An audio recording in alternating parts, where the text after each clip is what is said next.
going to start. Hi. Just in time. Okay. Right. We have prepared this demo around a small house that Guy has designed. This model is currently stripped of all sections and stuff, so it's bare. And we're going to walk you through what we can do with Scalp cross-section tool. So we're going to start by adding section plane. As you see, we use the standard SketchUp section tool, but it'll ask for a name, because since SketchUp 2014, the development team has been so kind to finally provide some APIs to get connected with the SketchUp section plane better. So we jumped onto that. So now we can name sections. So we have this plan. It is by default, since there's nothing attached, it is great at this time. What were we doing to do? Okay, we're going to assign some materials to it.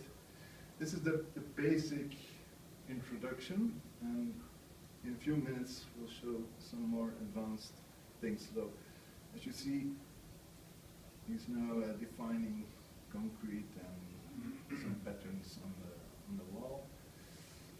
We'll show later on how that is actually created. And voila.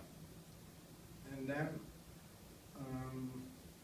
this UI here, we try to make it integrate as good as we could with the general look of SketchUp. And in fact, for basic usage, you don't even have to touch it ever, because we adhere to the standard SketchUp tool as well. And since all sections are completely live, you could even close the dialog. There's this button to disable it, in case you wouldn't want that. We tested this on models with like 10,000 components, and that's still rather okay. And then, yeah, okay. We're going to make a new material. So the other dialog over there, that's called the pattern designer. What that thing does is it imports standard AutoCAD pattern files. Anybody know what that is? Yeah. It's ancient files. It has no knowledge about scales. It has no knowledge about tiles, etc., etc. But it is abundant. It's free all over the internet, and it's standard. So we wrote an importer, and it reads all pattern files and generates for SketchUp tileable textures, which you can assign colors, line widths, even transparency, that will be shown later on. You can do it in print units, since Scalp has notion about print scales. You can do it in model units if you want to use this to texturize the model. And right now, Guy has created something that should represent insulation and assigned it to the outer insulation. All right. Then, we want to make it smaller, I guess. And we forgot to rename it, so currently it takes a name from the pattern file. It's diamonds, but that wouldn't be a problem. Okay. Actually, it shows up in the standard SketchUp material browser, but we add some metadata to it, which I'll come to later. Okay, next. Next. Yeah. Okay. Oh, yes. Now, live section, that means that it updates if you do anything in the model. You move something, you add something, you delete something. It supports ungrouped things, grouped things, nested groups, nested components, a mix-up of all those things. It will keep track of that. All right, now he's going to add a second section. You'll notice if he plays, when he places it, it asks to stop one moment here. No, okay. It actually asks to either create a section, yes, a scene, yes or no. So you can have it automatically be connected to a scene, but you're not forced to. You can select, you can switch from section to section. Maybe it's a good time to do that with this thing here. Just switch there, and it will switch, which is new. And you can rename the sections as well there, but I guess you can do that. You have to select the SketchUp thing there. If you rename that and any scenes are attached to that, they will rename automatically.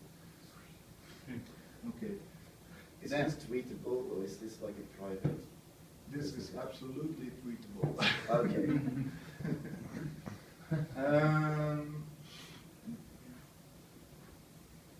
Where you're going to add another one? All right.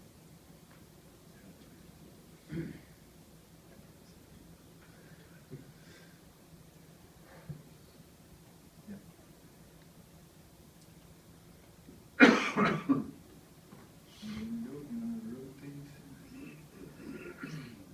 Fancy trick.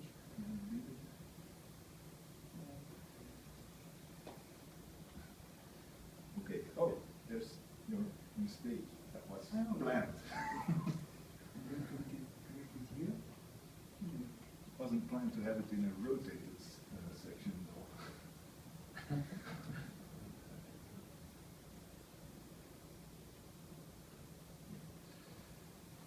We could get even faster, but we stop the regeneration because of thing. If you edit a component, then SketchUp allows you to type in your exact dimensions afterwards, and we hold on for calculation to allow that. We don't do that on rotate and on scale because there it isn't broken. Then. I think you need to have this. Another one? Yeah. Okay. Now.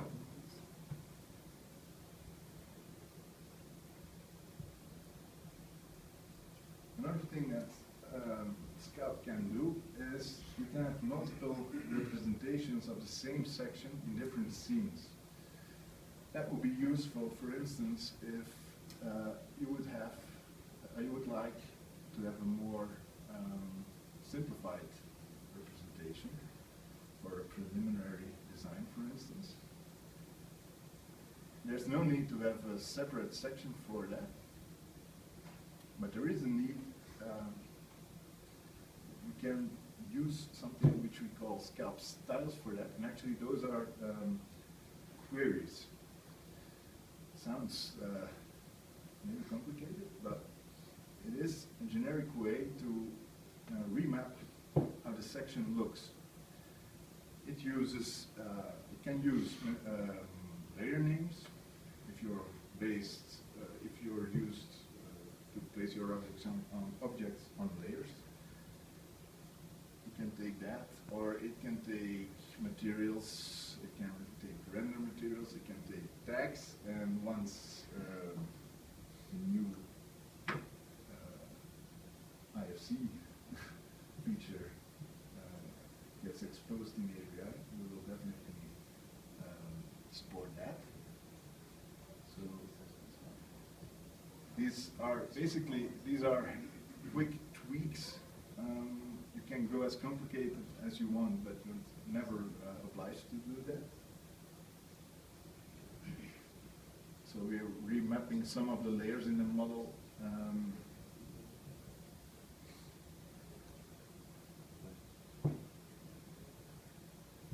then,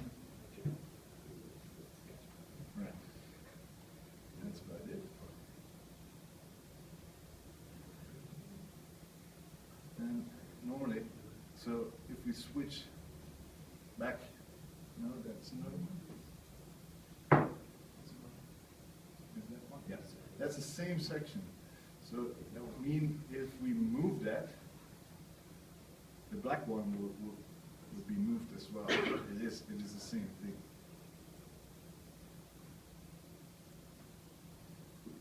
Now we should switch back to the other.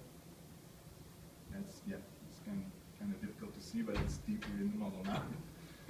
So the earth that you're cutting through is not pushing black, but so you're controlling that by layers or the Yeah, push? you can choose however you want to control that. It's by layers, or even by the grass texture that is assigned to this group, or by a tag.